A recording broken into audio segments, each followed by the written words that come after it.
અને ગજીરા બંધુઓ સામે કાર્યવાહીના સૌથી મોટા સમાચાર સુરતના ગજીરા બંધુઓ સામે ઇકોસેલ પોલીસે ગુનો નોંધ્યો છે।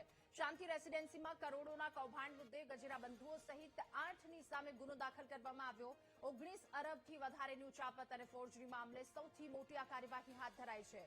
ડાયરેક્ટર પદ પરથી કાઢી મૂકવા માટે બોગસ રાજીનામું અને ખોટી સહી કરી કૌભાંડ આચર્યું હતું। ફરિયાદ કરશે તો પરિવાર સહિત જાનથી મારી નાખવાની ધમકી આપ્યાનો પણ ઉલ્લેખ કરવામાં આવ્યો છે। ચુનીભાઈ હરિભાઈ ગજેરાની સામે ગુનો દાખલ કરવામાં આવ્યો છે। સાથે વસંત હરિભાઈ ગજેરા, અશોકભાઈ હરિભાઈ ગજેરા, રાકેશભાઈ ગિરધરલાલ ગજેરાની સામે ગુનો દાખલ કરવામાં આવ્યો। બકુલભાઈ હરિભાઈ ગજેરાની સામે પણ ગુનો દાખલ કરાયો છે। ત્યારે ગજેરા બંધુઓ સામે આ મોટી કાર્યવાહી ઇકોસેલ પોલીસ કે જેમણે ગુનો નોંધ્યો છે। વધુ માહિતી મેળવીશું। સંવાદદાતા ધ્રુવ આપણી સાથે ફોન લાઈન પર જોડાયા છે। ધ્રુવ, ગજેરા બંધુ સામે મોટી કાર્યવાહી કરવામાં આવી છે। કરોડોના કૌભાંડનો આરોપ શાંતિ રેસીડેન્સીમાં, શું વધુ વિગતો?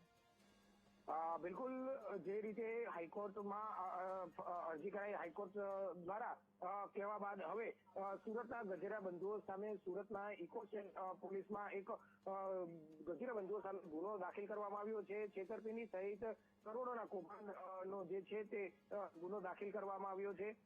જે રીતે આ ગજેરા બંધુઓ છે તેની સામે 19 કરોડથી એટલે કે 129 કરોડથી વધુનું આખું જે કારસ્તાન કર્યું હતું તે મુજબનો ગુનો નોંધવામાં આવ્યો છે। 1928 કરોડથી વધુની મિલકત ઉચ્ચાપત કરાવી ફોજદારી કરવાના મામલે ઇકોસેલ પોલીસમાં હાલ મોટી કાર્યવાહી બાબતે ગુનો દાખલ કરવામાં આવ્યો છે।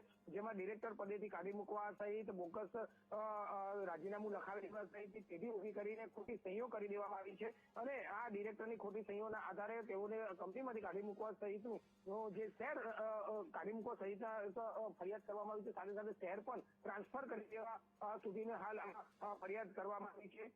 સાથે સાથે જો આ ફરિયાદ કરશે તો પરિવારને જાનથી મારી નાખવા સહિતની ધમકી આપવામાં આવી હોવાનું પણ ફરિયાદમાં ઉલ્લેખ છે। એટલે કે આ ડિરેક્ટર, આ જે ગજેરા બંધુઓ છે તેને ફરિયાદીને ધમકાવ્યો હોવાની પણ સામે વાત આવી છે।